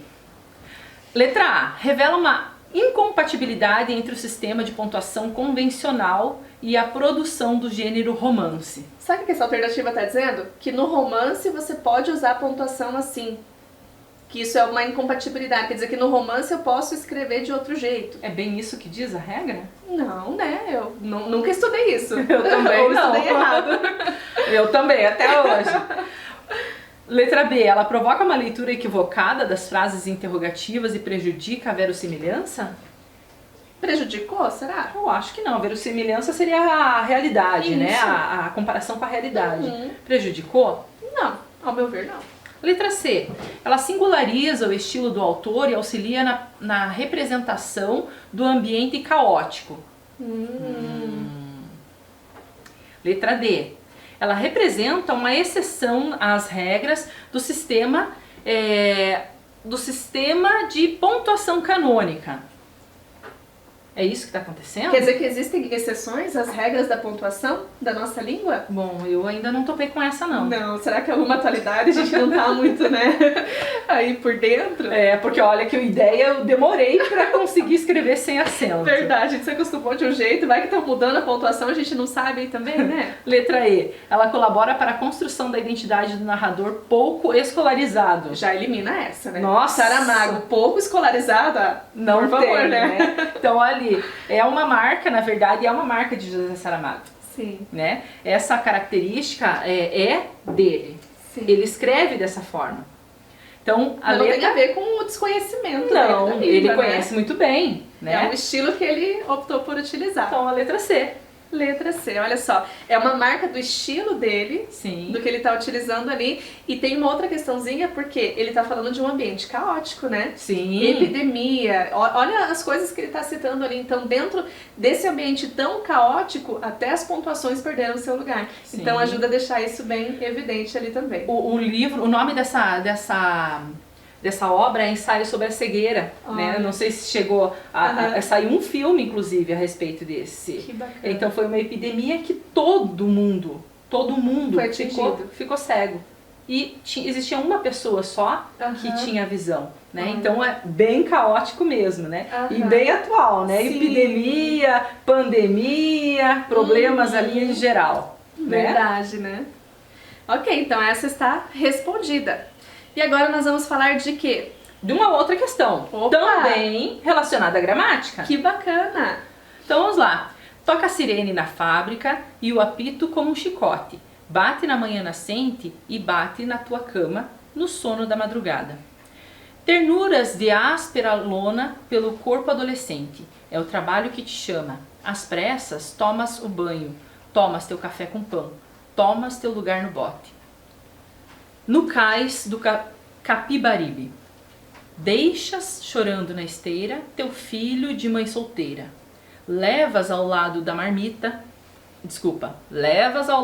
marmita, contendo a mesma ração do meio de todo o dia, a carne seca e o feijão. De tudo quanto ele pede, dás só bom dia ao patrão e recomeças a luta na engrenagem da ficção. Aqui a gente tem uma poesia, né? Um poema. E qual que é o enunciado da questão? Nesse texto, a mobilização do uso padrão das formas verbais e pronominais. Agora volta o nosso conhecimento lá da morfologia, né? Eu preciso saber o que é pronome. E precisa saber o que é verbo. E o que é verbo, senão não vai fazer sentido pra mim. O uso padrão das formas verbais e pronominais. Então volta o conhecimento lá. Preciso saber o que é verbo, Sim. que indicação, Estado, fenômeno da natureza. E também volta o conhecimento de pronome, né? Que, ó, pronome faz referência ao nome, né? Substitui o nome, referencia. Isso aí. Então, letra A. Nesse texto, qual é a mobilização? Letra A. Ajuda a localizar o enredo no ambiente estático. Olha essa palavra, né? Não sofre mudanças esse ambiente? É um ambiente estático, parado? Não tem ação nenhuma? Letra B. Auxilia na caracterização física do personagem principal. Estamos falando de alguma característica física nesse trecho? Não. Será que eu li errado? Tem que ler de novo? Tem uma característica ali da vida, como que funcionava, mas não do personagem. Não do personagem. Letra C. Acrescenta informações modificadoras às ações dos personagens. Acrescenta ações que modificam as ações dos personagens? Me parece bem estranha essa questão. É, porque o poema ali me parece bem um cotidiano, né? Isso, uma rotina, né? Uma rotina. Verdade. Letra D. Ela alterna os tempos da narrativa, fazendo progredir as ideias do texto? E eu acho que eu acabei de responder essa questão, que parece uma rotina, né? Um cotidiano ali. Exatamente. E a letra E. Está a serviço do projeto poético, auxiliando na distinção dos referentes. Olha só, serviço do projeto poético. Então, quando eu uso os verbos, quando eu uso os pronomes, eles estão servindo a poesia aqui dessa questão. E é isso mesmo, gente. As formas empregadas ali, elas estão distinguindo os referentes, né? Estão distinguindo a funcionária, né? Por meio da segunda pessoa do singular. Estão retomando tu, a te, olha os pronomes, né? E tem vários pronomes, possessivo, demonstrativo, nossa, vários, né? Então, e o patrão também é identificado por meio de pronomes, né? Em terceira pessoa. Ele pede. Então, eles auxiliam o projeto poético. É, aqui, inclusive, o verbo ele acompanha, né? Ele vai fazer bem a diferença, tanto o pronome quanto o verbo. Ele acompanha a segunda e a terceira pessoa. Bem isso. Bom, nós falamos que falaríamos sobre 10 do que é mais solicitado no Enem. Mas interpretação ficou para agora. Ficou. Menina, eu vou te dizer assim que a nossa área é língua portuguesa. Mas se a gente for pensar estatisticamente, eu diria que 90% da prova é interpretação de texto. Sim, não só de português, né? De tudo. De tudo. Inclusive teve uma amiga minha, a prof de biologia, falou, olha, eles erram muitas questões porque não conseguem interpretar. Isso mesmo. Então, até para as questões de exatas, ali de matemática, química, física, você precisa de interpretação de texto. Então, nós vamos trabalhar aqui focando, né, em língua portuguesa, mas, querido aluno, saiba que você vai usar em toda a prova. Em toda a prova. Vamos lá para as dicas? Vamos! Não, primeiro a gente vai falar o que é muito óbvio, né? Uma das coisas mais importantes para quem vai fazer o Enem é a interpretação. Não tem como, tá? Igual a gente falou aqui, todas as questões, matemática até português é óbvio. Sim. E fazer uma boa leitura do enunciado é tão importante quanto saber resolvê-la. De fato, Jaque. Eu não sei se já aconteceu com você, mas às vezes eu costumo ler muito rápido, sabe? E daí eu tô lendo ali a questão e daí de repente eu vou e marco uma resposta, só que depois eu confiro.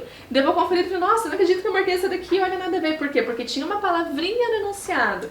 Porque tinha uma questãozinha ali meio implícita no enunciado, ou que eu li rápido e entendi errado. Fui lá e errei a questão. Acredita que eu fiz isso numa prova da faculdade? Não acredito. E eu cheguei no ônibus e daí eu lembrei, ai, era a incorreta. Aham, isso acontece. Cuidado, Muito. gente.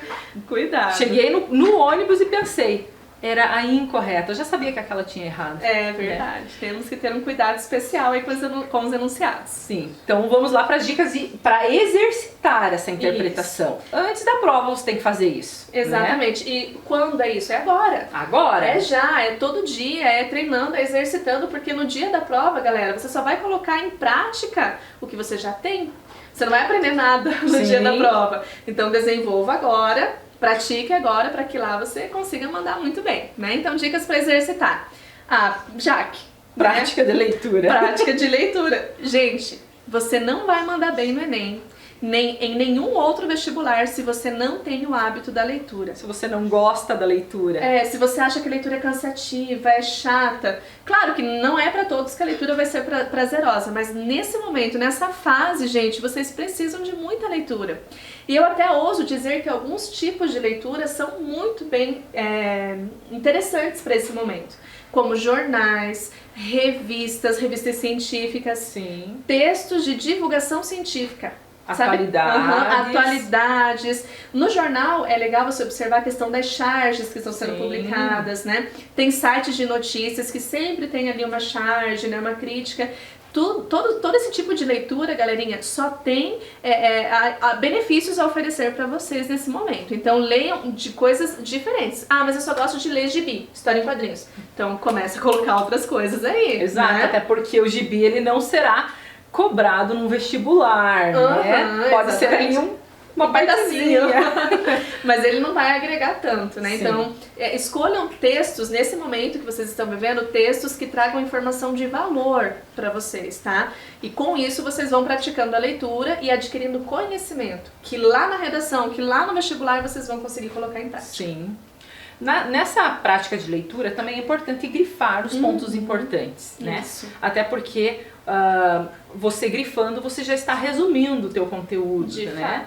Então eu fazia muito assim, quando eu estava na faculdade, né? A professora ia falando, eu ia anotando, anotando, ficava uma bagunça. Sim. A minha professora de literatura, inclusive, falou assim, se eu coçar a cabeça, eles vão colocar assim, a professora coçou a cabeça, que era mais ou menos isso que eu fazia. Eu passei a amar a literatura, assim, mais a literatura, a mitologia, né? Por conta dessa professora que, nossa, ela instigava muito, né? E ela contava de, nossa, que legal, e anotava tudo. Sim. Quando eu ia pra casa, né? Eu ia, dormia, descansava, ia pro trabalho e lá quando eu tinha um tempinho, eu ia passando a limpo. E isso vai voltando e reforçando, isso. né? Uma das redações bem solicitadas na Universidade Federal, resumo, né? E a prática de resumo, para a prática de resumo é importante grifar os conteúdos. E é interessante também, não sei se a gente já vai entrar nesse aspecto, talvez antecipando um pouco, não é uma leitura só. Não. Né? Se você quer entender o assunto, se você quer se ambientar, né? Enfim, compreender de verdade, pelo menos 2 leituras. Sim. Né? Porque na primeira leitura você está assim, conhecendo o território, está entendendo o tema, você vai conseguir com uma primeira leitura dizer o tema é esse. Sim. Mas é só na segunda leitura que você vai conseguir entender, essa era a tese do autor, esse era o objetivo do texto, esses argumentos foram defendidos, então pelo menos 2 leituras seria interessante. Sim. contar, né, com as próprias palavras. Ai, que dificuldade, né, para alguns. Você falou de resumo e eu já me lembrei aqui que muitas vezes quando alguns criam resumos, eles só diminuem o texto mesmo, não usam da criatividade. Sim. E, gente, a criatividade, a originalidade, né, o usar o próprio vocabulário, o próprio repertório, isso é muito importante na prática textual, como um todo. Então, e eu só consigo, olha só como uma coisa está relacionada à outra, eu só consigo ampliar o meu repertório, eu só consigo aumentar o meu vocabulário de adjetivos, de pronomes, de tudo, com a prática da leitura. Sim. Uma coisa leva a outra. Então, utilize sempre que possível, né? E tomara que seja possível sempre, do seu próprio repertório. Sim. Aqui tinha uma colega minha que a gente ia estudando, ela tinha que estar contando. E pra mim era muito, muito auditivo, né? Sim. E eu ia internalizando aquilo que ela ia contando. Pra mim, ela facilitava para ela estudar, contar a história, ou seja, contar com as próprias palavras. E pra mim, ouvir, né? Porque o meu negócio era muito visual. Eu tinha que assistir a aula, eu tinha que estar lá anotando o que o professor está falando. Então, ela falando, parece que ia voltando, né? Ia então, recapitulando, entendendo melhor. Exato, eu tinha necessidade de falar e eu tinha necessidade de ouvir. Então, deu uma dupla certa ali. O 4, escrever sobre o que você leu. Bacana. Muito interessante, porque aqui você pode fazer, além do resumo, você pode colocar ali a sua opinião. Exato. Né? Você pode ali desenvolver a sua interpretação com o seu, tem a ver com o de cima, né? Contar com as suas próprias palavras. Então, escrever o que você leu de uma forma resumida, você também está internalizando o conteúdo. De fato. Eu usava dessa técnica aí muito na minha faculdade. Eu aprendi a estudar, eu aprendi que a minha forma de estudar era assistindo a aula na faculdade, ou seja, porque eu tinha que estar ouvindo o professor falando e eu anotando, né? Então eu sempre tive dificuldade com... teve uma pós que era de literatura, era só leitura. Então pra mim era difícil, porque eu não conseguia... aprender só lendo. Exato, para eu aprender tinha que ouvir, né? Verdade. Então, quando eu falei sobre a aula que eu estudava, lá na faculdade, que a professora ia falando e eu ia anotando, quando eu passava limpo, pra mim era esse 4 aqui. Escrever sobre o que leu. Sobre o que leu, sobre o que a professora falou. Né? Ajuda muito, gente, Sim. demais. O que mais? Repousar a visão. O que significa repousar a visão, Prof. Jaque? Tirar o foco daquilo que você... Porque cansa. Cansa. Né? Eu sei que vocês estão numa maratona aí, Sim. que logo vai passar, né? Mas... você tem que ter um tempinho de descanso da sua vista, né? Se você, no dia da prova, né? Vou dar uma dica aqui no dia da prova, se você está cansado, você pode pedir para ir ao banheiro, né? Para tomar uma água, né? Põe água, a garrafinha de água fica ali, né? Mas você distrai Só o um fato pouquinho. de tirar o olho do texto e tomar uma água e dar uma respirada já ajuda, né? Sim. Dar uma desconectada. Você faz um intervalinho ali, né? Então, é importante também. Então, a gente está dando as dicas para exercitar para o dia da prova, né? Então, isso você também pode fazer no dia da prova, né? Tirar o foco do texto e dar uma descansadinha, né? Isso. Próximo ali, palavras desconhecidas. Ops! Isso pode pegar muito aluno. Sim. Então, assim, quando você tem a prática de leitura, você já entra em contato com palavras que você não usa no seu vocabulário no dia a dia. Às vezes você nunca viu aquela palavra, né? E ali você pode pegar no dicionário e ver o que significa. No dia da prova, você não vai poder fazer isso. Não. Então, você já tem que ter a aquisição de vocabulário bem antes, né? Uma dica que eu tenho, Prof, para isso daqui é dar uma olhada no contexto. Exato, era isso que eu ia falar. O contexto, ele te auxilia, mesmo que você não saiba o significado exato daquela palavra, ele vai dar uma dica de mais ou menos o que é. Né? Você não vai deixar assim, não entendi nada do que está escrito por causa daquela palavra. Isso. E, gente, ó, entendam sempre uma coisa, não existe texto fora do contexto. Isso para qualquer análise, para qualquer interpretação textual. Então, acho que a gente já vai tocar nesse assunto, mas como você falou de contexto, só recapitulando aqui. Qualquer obra é produzida dentro de um determinado contexto, dentro de uma determinada época. Então, tenham esse olho para o contexto daquela produção Contexto também. geral, né? Porque uma obra que foi produzida há 50 anos atrás, hoje ela tem um outro significado para nós. Sim. Na época, ela teve um outro significado. Então, olha para esse contexto também. E sobre a questão de palavras desconhecidas, tem alguns aplicativos hoje que podem ajudar os nossos alunos, Sim. né? Por exemplo, eu tenho alunos meus que eles acessam um aplicativo onde eles aprendem uma palavra por dia.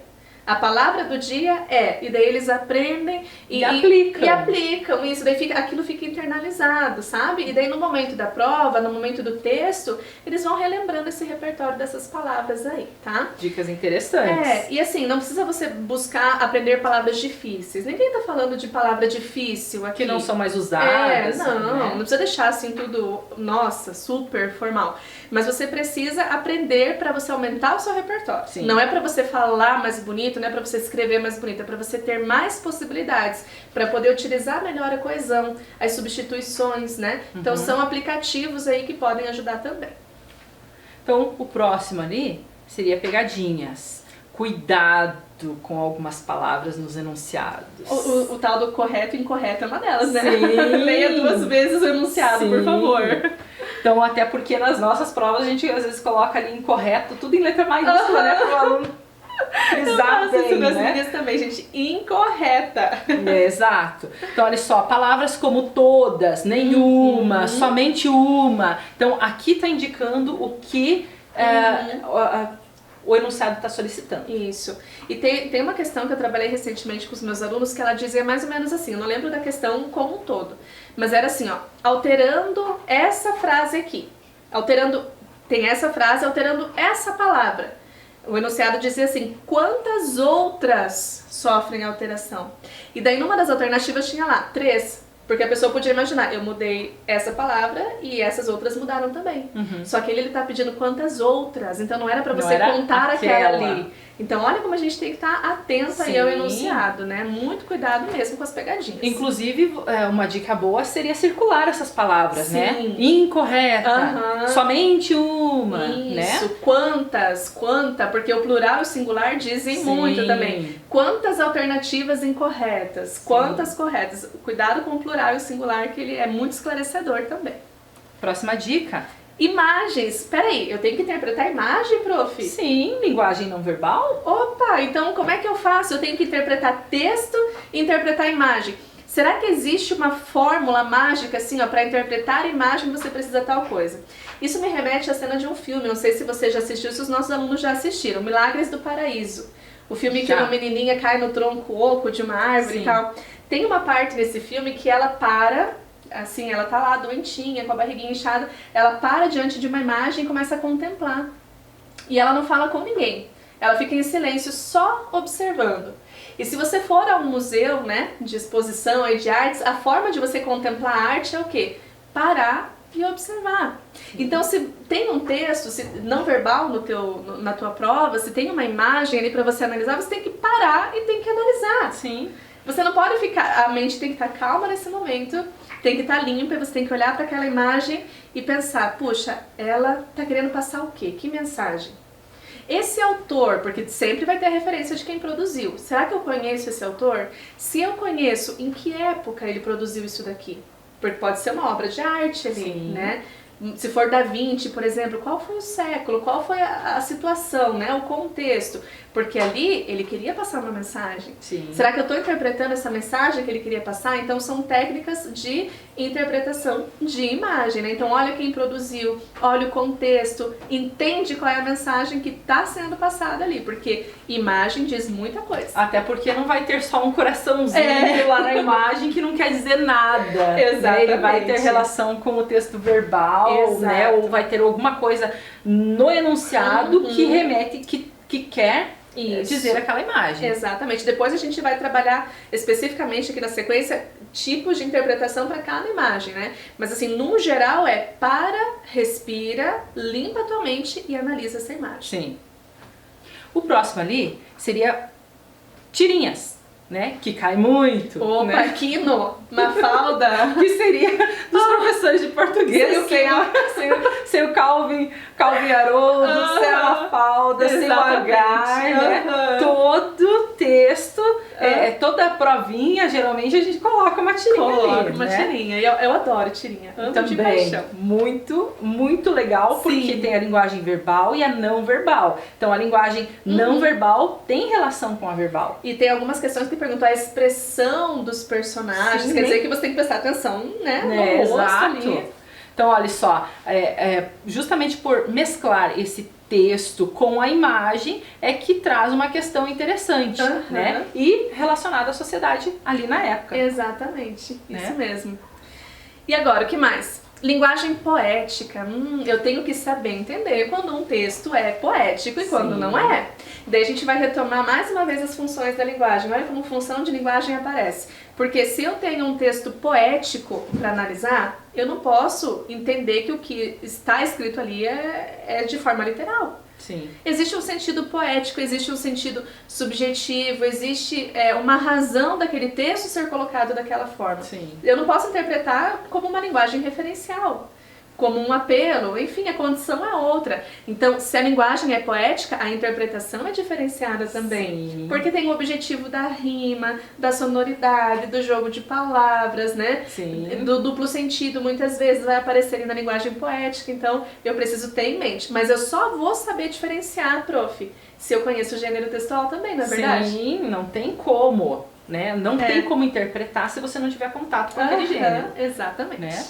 Então, e uma coisa interessante é que a linguagem poética, ela aparece também na música. Sim, né? Porque, música é poesia. Exato, antes de ser uma música, ela era uma poesia, né? Exato. Então a gente vê muito disso aí. Isso mesmo. Também temos textos longos, né?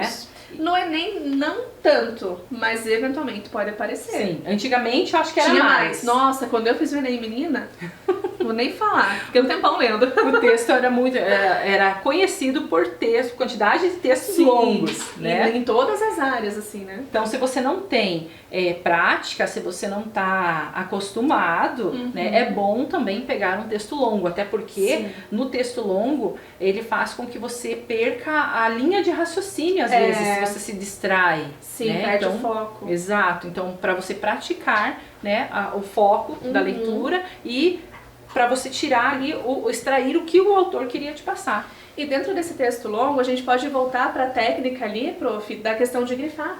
Sim. Porque assim, se o texto é longo e é fácil você se perder, você tá grifando, depois você volta e lê as suas marcações. Daí você retoma aquilo que você aprendeu. Sim. Né? Então nós temos ali, acho que a última dica de hoje né? Atualidades. A gente falou isso, Falamos. A gente fica aqui, né, falando e acaba falando de tudo, mas tá tudo relacionado. Exato. Né? Tudo Saber relacionado. o que está acontecendo no mundo não vai afetar só o mundo, você está dentro dele. Exatamente. Né? Então você tem que saber sobre a atualidade e no que afeta ali o lugar que você está morando, né? A tua vida. Né? E por mais que possa parecer desinteressante, eu acho que um conhecimento a respeito de política é muito bem-vindo nesse momento, né? Sim. Puxa, como que é estruturado os poderes no nosso país? Quem governa, não tô falando besteira, tem gente que não sabe. Quem governa tal estado, quem governa o país, como que funciona a questão das secretarias, Senado, Câmara, eu acho que é muito importante. Qual é a competência de cada um dos poderes, né? Porque ele vai chegar, eu antecipando de novo, vai chegar lá na redação, na proposta de intervenção, porque o governo precisa resolver esse problema. Sim. Gente, o governo, eu sempre falo para os meus alunos, o governo é o último que você vai citar. Porque quando você diz assim, o governo está fazendo errado, porque significa que você escolheu mal. Exato. Então o culpado é você, você tem culpa. Então você está dizendo que você está errado. Mas eu não votei nele, ué. Mas a maioria venceu, então agora, né? Democracia. Então vamos pensar em soluções cabíveis. Primeiro, indivíduo, depois sociedade, depois governo. E você só vai entender toda essa logística aqui se você estiver atualizado. Estiver por dentro. Né? E com essa mudança de governo recente que nós tivemos, secretarias deixaram de existir, outras passaram a existir. Sim. Então, assim, você tem que estar atualizado, tá? E notícia, tem aluno que não gosta de ver notícia. Exato. Se você não gosta de assistir notícia, leia notícia. Leia. Eu até prefiro que leia, sabe? também. Porque às vezes quando você assiste pode vir uma tendência aqui, outra ali, mas leia as notícias. Sim. E, importantíssimo, de fontes diferentes. Sim. Quando você lê de fontes diferentes a mesma notícia, você está formando a sua opinião a respeito do tema. Você tem todas as possibilidades e você Isso. pode formar a sua opinião. Então eu li o material A, que falava uma coisa, material B sobre o mesmo assunto, C. Ah, agora eu consigo fazer minha opinião. Eu não posso me basear só por um, entendeu? Sim. Então eu tenho que ampliar aí o leque de possibilidades para formar a minha opinião. Então, atualidade, gente, é tudo. Sim. É tudo. Fique ligado aí nas dicas de interpretação. E hoje nós estamos encerrando. Foi né? muito gostoso, Mas né? amanhã vocês têm literatura. Foi Sim, muito bom, né? O adorei. bate-bola, bate-papo, tudo relacionado. Adoramos, gente. Fiquem com Deus, né? E nos vemos numa próxima oportunidade. Estudem. Tchau, tchau. Tchau, tchau.